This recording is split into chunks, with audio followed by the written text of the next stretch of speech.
Very good morning to all my dear friends. I am Prashant Mavani. I hope you are doing good. Today is 8th September and it's Saturday, so you know that we don't have that many articles to go through, but we have some important articles, of course. The first one is called 2 plus 2 is equal to what? Now, what this 2 plus 2 is all about? It's about USA and India. We will analyze this editorial in detail, and I have got some add-on points as well. I believe that will help you to understand this overall, the whole spectrum of India-USA bilateral relationship. Then you have second item. It is about post office solutions. It's about postal payment banks. And we'll talk about some add-on things like a role of postman and what's the nature of postman's duty and things like that, and how he or she can help in this financial inclusion and other financial services in most remote part of our country.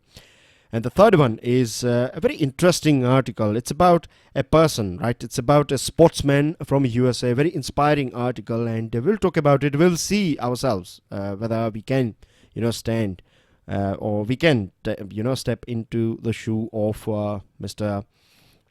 Colin Kaepernick. With this, dear friends, let's start our discussion with this 2 plus 2. If you are new to this discussion, let me give you a brief about 2 plus 2. On your screen, you can see India and USA, and you can, of course, see 2 ministers from our side and 2 ministers from USA's side. So from our side, we have Defense Minister and External Affairs or Foreign Minister, and our ministers, they interacted with Defense Minister as well as Foreign Minister coming from USA, and this is what 2 plus 2 is all about. So it's a sort of a new way of engaging with each other, and it's a new format. This is the first time we are having this 2 plus 2 with USA, and it's not just limited to defense partnership. It's about overall bilateral relationship, but this meeting was predominantly about the outcomes. If we see, then it was more about defense relationship. As far as trade and other items are concerned, they have taken a sort of backbench, I can say. So defense relationship, 3 agreements that we have signed in this 2 plus 2. The first one is COMCASA. Now, the COMCASA stands for Communications Compatibility and Security Agreement. What it is all about, I will explain it to you at the end of this discussion. When I say end of this discussion, I mean to say that this 2 plus 2 topic, right in the end, we will talk about this COMCASA in detail. So hold this idea of COMCASA in your mind for time being for me, please. The second one is hotlines. So between defense and foreign ministers, right, of both sides. So what hotlines are all about? It's like a sort of telephone connection. It's a sort of you can say very personal. When I say personal, I mean to say, of course, it is going to be in a professional environment, but whenever if our defense minister wants to have a chat with or wants to have a conversation with the defense minister of USA, then all she has to do is she has to dial a particular number, that will directly connect defense minister of USA.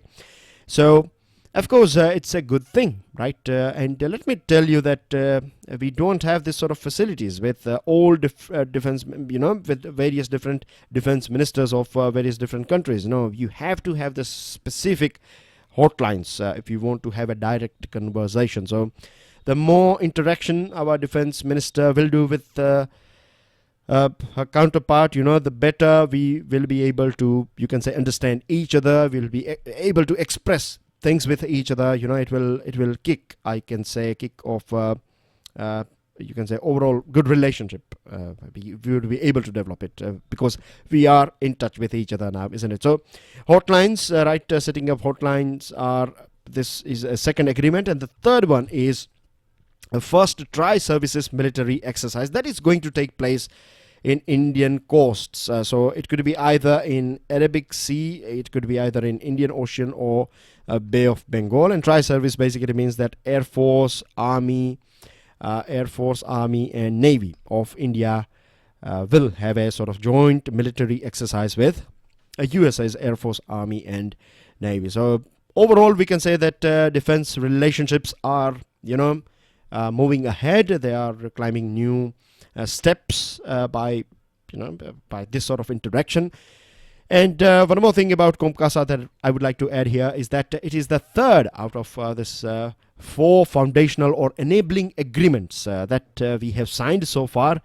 Since last 10 years or so, we are engaging, we have been in touch with USA regarding various different, you can say, this foundational or enabling agreements. And these enabling agreements, what they do is, they help both these countries, because we are buying so many things from USA as far as this defense hardware is concerned. And defense hardware means this helicopters or other sort of guns and artilleries and other things. So when we buy these things from them and they have some sort of technological, setup in it, a computer or something in it. So if we don't sign this sort of enabling agreements, we cannot use it at its max. We cannot optimally utilize all this defense hardware. So this sort of agreements are important, but we have to be very careful with what we are agreeing and what we are disagreeing with. And this is done right by brainstorming, and people will discuss so many things. So background work that we don't, back office work that is not that visible, but it is of course important thing. That is one of the reason why it took nearly a decade for us to sign this COMCASA. But anyways, moving on, dear friends, we have also been given a status of Strategic Trade Authorization, STA1. Now, STA1 normally it is given to this NATO countries only. And NATO, can you give me the full form of NATO, as well as can you give me the main aim, or what is the main aim or job of NATO? Give me a small gist. I don't want to see copy paste material. I want you guys, right, to go through it, understand it, digest it, and then write a couple of lines. So this will be a sort of overall practice of writing as well. And make sure that you read and reread what you have written. So in this way, you will avoid mistake. You don't find any writer, good writers. It's not that they write a paragraph in one go. They will come back to it. They will check for spelling mistakes and other things. So that's what you need to do as well. Right, so this is a practice that you have to develop. I really feel bad when I see spelling mistakes. Someone is writing New York as NIWYORC, New York. This sort of spellings you need to, it doesn't matter if your English as a language is good or bad, right? There is nothing called good or bad. It's all about practice. The more you practice, the better you get with it. So go through it, Google it. You have all the tools and things that you require. So do let me know this. This is your first question, by the way, right? Full form as well as the main aim or main agenda of NATO. Now, this strategic trade authorization, how it will help us is basically now we would be able to, once we have got this thing, we are in this category of this STA1, we will be able to purchase items, high-tech items from USA. So this is going to be a big boost for our overall commerce as well as defense arena.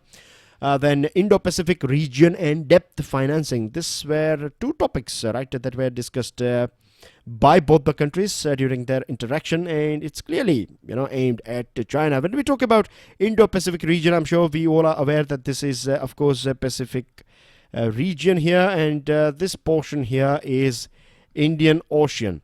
Now, a thing that is connecting both this grand oceans is this Strait of Malacca that is here, and then you have this South China Sea. So if you want to enter or exit Pacific Ocean via Indian Ocean or other way around, you have to pass through this. This is the best route that we have. There are other routes as well, but these are some of the best, you can say, of this particular whole Malacca as well as South China Sea together are the best, you can say, route for this connectivity. Now, what do we find here? We find in South China Sea, we find 9-dash line, and we find China, right? So because of this thing, because of this expansionist theory of China, this whole region, comes under threat, and Japan has expressed concerns about it. There are other countries that they have expressed concerns about it. We have formed Quad and other things as well. So indirectly, it was a sort of, you can say, a nudge for China that be a little bit careful. We are here. Then depth financing, it's about this Gwadar port, right? This China-Pakistan economic corridor. We have gone through this news items a couple of days ago that it's not a sustainable project. It's something that will create more profit for China and less for Pakistan. So it's a sort of a way of, is it a, right? It's a question basically. Is it how China is colonizing other countries? A couple of days ago, or maybe a couple of weeks, I think it was last week when we talked about this news item. It was there in the Hindu newspaper that Gwadar port, that is of course built by China. They are going to set up a big city here so that it can accommodate some 5 lakh Chinese citizens. So it's a sort of, it reminds us about this British, the way how they colonized our subcontinent. So this is a big red flag that we have talked about. And I have one more example of Hambantota. That is a port in Sri Lanka that was developed by China, and at present now for 99 years, right, this port means it will be looked after by China, because the main purpose of the development of Hambantota was, at that point of time, it was said that it will create prosperity for Sri Lanka, and all these big ships will park here and they will stay here, then they will go ahead, they will, so. But nothing like that has happened. It was also said that Sri Lankan items will be imported in China, but we know it very well. That's not going to, because Sri Lanka is not a sort of industrial nation, right? It's not an industrial nation. It's more agriculture as well as a more, you can say, tourism-based country. So anyways, this was the story of Hambantota, so money was given by China to Sri Lanka, and Sri Lanka is of course not in a position to pay back that loan and interest on it. So for 99 years, China has taken over this port here, and we know this in this Indian Ocean region as well. We see that many various different ports are being developed by China under this Belt and Road Initiative. We'll talk about it as well. But before that, let me tell you, as I told you, that trade, as far as trade is concerned, it took a sort of backbench. So it's not something that has been discussed that thoroughly, and still there is no clarity on Chabahar port, and there is no clarity or commitment on this Katsa and Russia. We are looking forward to buy some S-400 missiles from Russia. USA is not happy about it. We have made it clear that we are going to go for it, right? Your laws and your national laws, right? We are not bound to follow your national laws. So this was a statement that we discussed, I think, yesterday and a few days ago as well. So again, I'm not leaving anything here, right? I got a couple of requests from new students that I should, rather than saying that I have talked about it earlier on, I should talk at least one line I should give so that they know what's going on. So we have made it clear that we are going to buy things from defense items from Russia. We are an autonomous country. We are not a sort of servant or orderly country of USA. We are not a substitute. We are an equal partner. That's what we are, and that's what we would like to see ourselves, and that's what we expect USA to look. That's what we expect. This is how we expect USA to treat us, like an equal partner. And on Chabahar, we have one more news item, so I thought I should club it up with this editorial. So you can see here that we are talking about this overall relationship, from all various different angles. So Handover of Chabahar. Now, the news is coming out from Iran that Iran is very soon going to hand over this operational responsibility of this Chabahar port to our country, India. And you can see here, this is Gwadar, and just 72 kilometers away from Gwadar, you find this Chabahar port. Very important port for India. To get in touch with Moscow, because from here you can have this connectivity, and it will take you through Moscow. And you also have this international north-south trade corridor that is connecting Moscow with Mumbai via Chabahar port. As far as helping Afghanistan is concerned, it's a very important port here. From Chabahar, railways and roadways, and then you get connected with Afghanistan, because of course you have this Pakistan in between Afghanistan and India, so we cannot use that roadways, means we are not using it either. And airways is a sort of expensive way, isn't it? So this can be used by USA as well, this route, right? Rather than relying on Pakistan, they can use this one. But for that, they have to develop a little bit of good relationship with Iran, and India can play a very important role in pacifying all these issues that are going on over here. So that's a sort of add-on thing for you guys. One more thing about CASA and COMCASA, and that's everything. Right now, COMCASA is going to help us to keep a watch over Indian Ocean. How it works is that this COMCASA, you have this thing called Centrix, and Centrix, under this Centrix, that is Combined Enterprise Regional Information Exchange System. Navy ships with Centrix on board can communicate securely with the US Navy. So say for example, if US Navy ship is here somewhere, and if that Navy ship has spotted a Chinese ship somewhere here, and if Indian ship is here, and if we have not spotted it, or if we don't know the location of the Chinese ship, but this USA's ship, they know the location, so they can share this information directly with us, on real-time basis. So this is a sort of big positive point of COMCASA, and there are many items, like there are some helicopters, and there are some other missiles and some other things like defense hardware items. They have this computer and other sort of systems. So to use it, we need some sort of support from USA, because they have got all this extra support, or this back office that is providing this extra teeth and tail to this this defense item. So once we have signed this COMCASA, we can with the help of USA optimally utilize this thing. I have a question for you guys. Can you give me the full form of CISMOA? CISMOA.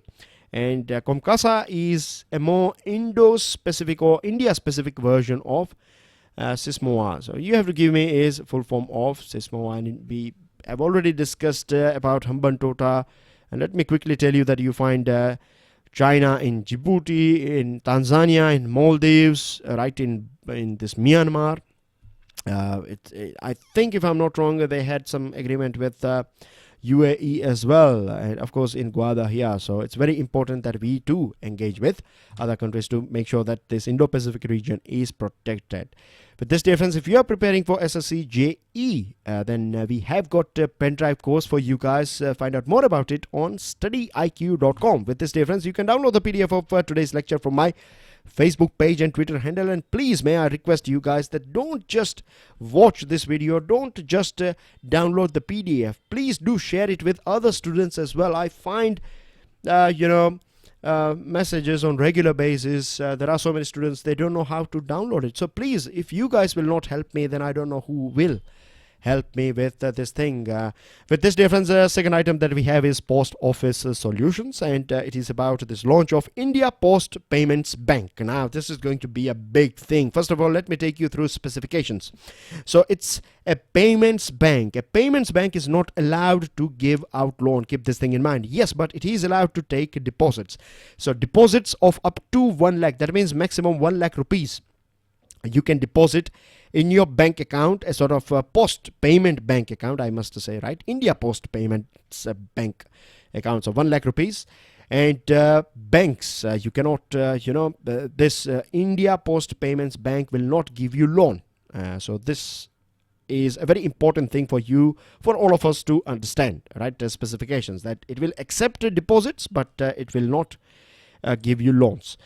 It's more about payments bank, so you can do your transactions. Now, it's going to be a big boon for all those people who are living in the most remote part of our country, because as far as connectivity, or you can say branches, or these organs of governments are concerned, if you go through all of them, like take banks and police stations and other things, you find that what we find is that we have 1.55 thousand.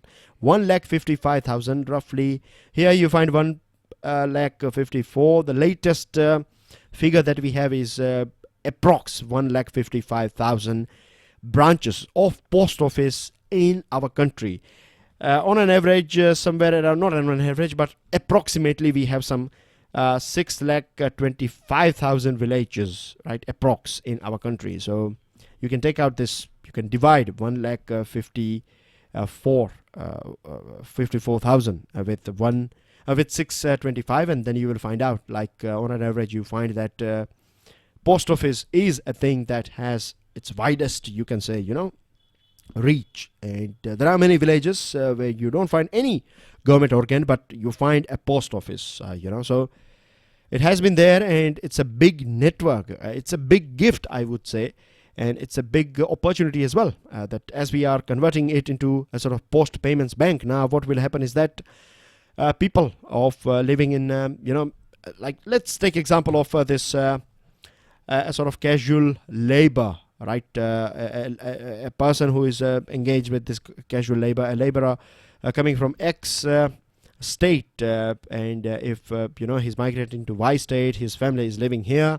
So if he wants to send back money, remit some money back to his town, earlier on, he used to rely on his friends. They will take cash for him, but then we find looting, and then we find this people taking commission, that if you want to send back some 5,000 rupees, then they will charge you 50 or 100 rupees. Now this is a big thing for a person who has left everything and is living somewhere else, far away from his family, not eating that much to save every penny. And if 50 rupees is charged from him, then this is going to be a big thing. So this is just a small example here, right? You can take examples of students as well. Parents, they can directly remit you money if you are living in, if you are out for whatever reason, for education or for anything, you can help anyone, etc.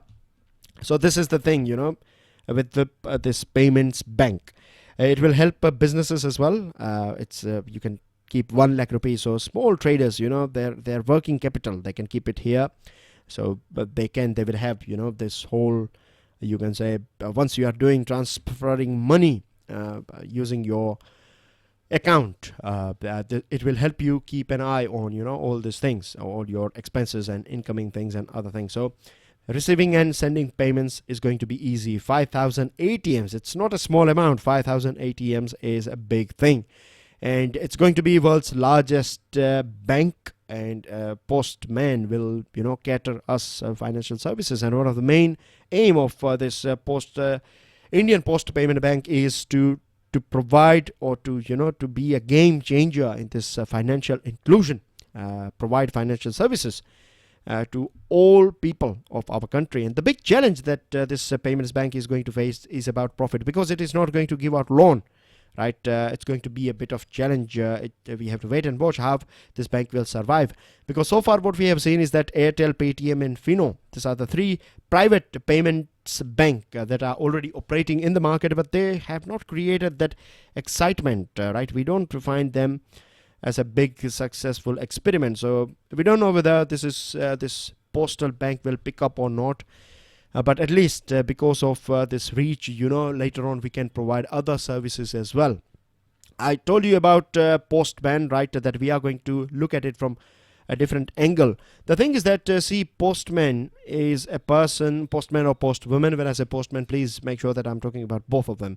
So postman is a person, who is a trustworthy person, right? Generally speaking, postman knows the whole area by name, by face, and people living in an area as well, they know their postman very well. So there is a sort of a very, you can say, a relationship that is built on trust and this what do we say, familiarity. So, and overall, generally speaking, right, so far, if I'm not wrong, I haven't heard anything negative about postman compared to other government services or government employees, So postman is a person, and we are talking about bank here. So there are high chances that this will be a very successful thing, because when you trust someone, with money, when you trust someone, then you can develop a further relationship. So this trust that our postmans, they have earned, this will help us to cater people. And to include them in this financial world, formal financial world. With this, dear friends, we have this person here. His name is Colin Kaepernick, and he is in news because, as you can see here, right, he is sitting on his one knee, and it was a movement back in 2016 and 17. A thing was going on. It was taking a stand against brutality that was conducted by American police on African American people or black people, right? So this was he basically, because being a famous face, he decided that he needs to take a stand. And anyways, as you can see here, other people are standing. So because national anthem of America is going on, and this gentleman here, they are in this posture. So this gesture of Colin was not taken very well by Mr. Trump, and Mr. Trump, attacked him on Twitter, saying that if you can't respect, and if you are doing this, then you are fired. Basically, that's what he said, and he was actually fired from his team. And later on, he was not able to, find a place for himself in other teams. So basically, this whole politics started playing on this person here. Now, if you read this article, you will find that, and I will insist you guys to read this article, right? You will find that he left this, when he was not that big star in this American football. At that point of time, he was being offered a very good position in this baseball game, but he rejected that because he loved American, he still does, this American football. But he gave up this thing in which he was going to have a sort of proper, you can say, assured career, but he opted for something that was unknown at that point of time. And what we find here, that he took a stand, right? He took a stand for something that was against something that was going wrong, more, this racism that we still find, unfortunately, in various different parts of our planet Earth. So he took a stand, and he was fired, and he's not finding. It's been 2 years now. He has not found a right place. So no one is ready to go against Mr. Trump. And Nike, this company Nike or Nike. So Nike has decided, to keep this gentleman as their campaign's main face, and this has created a sort of, you can say, trouble. Mr. Trump has tweeted against Nike as well, and things like that. So the reason why I am discussing this thing is that if you analyze, if you read between the lines, then I have a question for you guys, right? Most of you are preparing for civil services, and if I ask you, you will say that you are ready to do anything that is possible, to become civil servant. And after becoming civil servant, we have these big dreams that we are going to clean up corruption, and we are going to do this and that and etc., right? And I'm not saying that you guys are wrong. You are right. There is no harm in thinking in this way. But the thing is, do we have, and I'm asking this question to myself as well, that do we have courage like Colin Kaepernick, that he, in fact, gave, when it came to choosing something right and wrong, he decided to choose something that is right, and for that he gave up a thing that was very dear to him. Something like your examination and civil services examination, or becoming an IAS thing, is something that is dear to you. But in future, if you face this sort of situation, what will you do? Will you,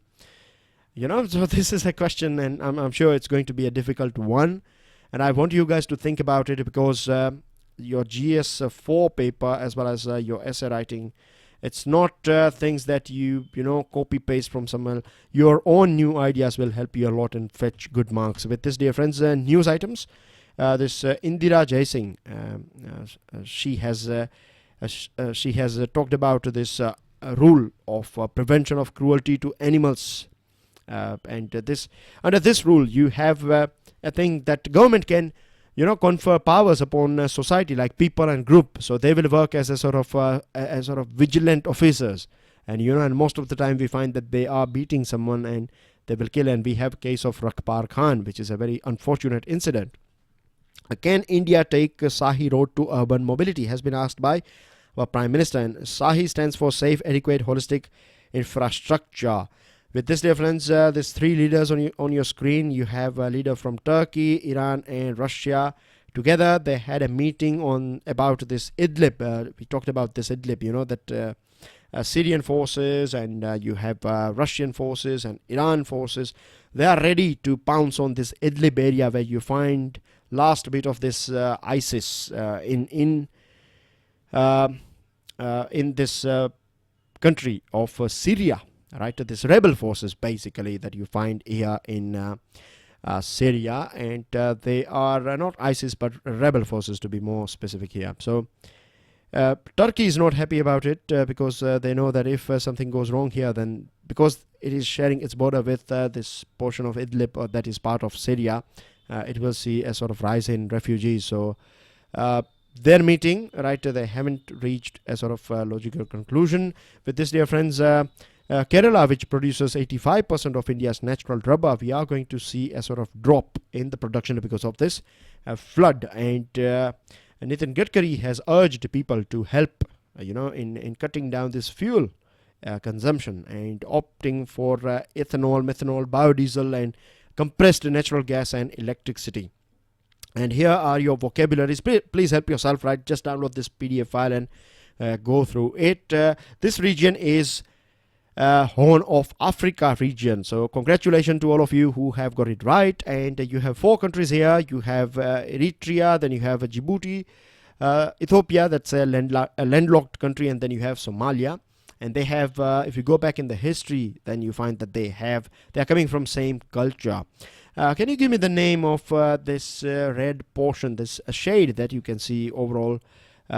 2 or 3 different continents, in fact 4 different continents, and then you have your answers, your questions. I am not that happy with the answers that are coming from you guys. I want you guys to be an active sport, right? And I have one more question for you, and that is, can you give me the full form of SISMOA? What is SISMOA is all about? That's everything in today's discussion.